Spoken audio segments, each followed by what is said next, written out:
This is a Star News Brief. I'm Samuel Otieno.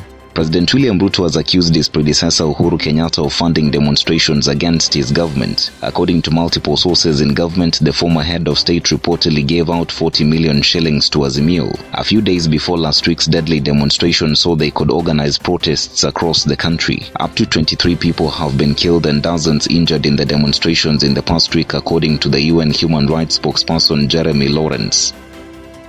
Get a copy of The Star by subscribing to our e-paper for only 40 shillings through www.mgazzetti.com.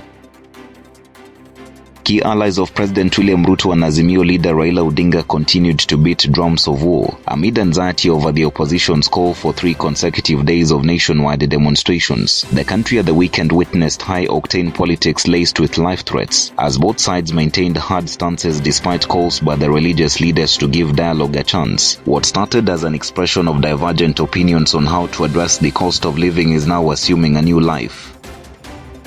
Al-Shabaab militants are recruiting foreigners from neighboring countries as fewer Kenyans are joining, security officials have said. 2 Tanzanians were arrested in Garissa last Wednesday while on their way to join the Al-Shabaab terror group in Somalia. It was the 3rd such arrest of foreign would-be recruits in a month. Last Friday, journalist Elizabeth Merab promised her cousin warmer banter and laughter on the next day's visit. Her relatives were to visit her at 10 a.m. on Saturday at Aga Khan Hospital. That was not to be. She died in sedated sleep at 4:15 a.m. on Saturday of sickle cell anemia complications. She was aged 31. Maybe the promise of leisurely banter in the life yonder will come to pass.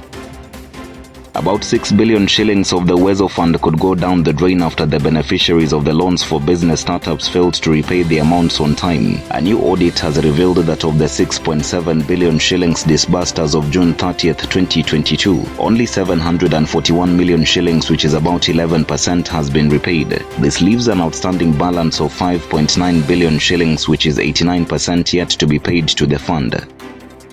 Get a copy of The Star by subscribing to our e-paper for only 40 shillings through www.mgazzetti.com.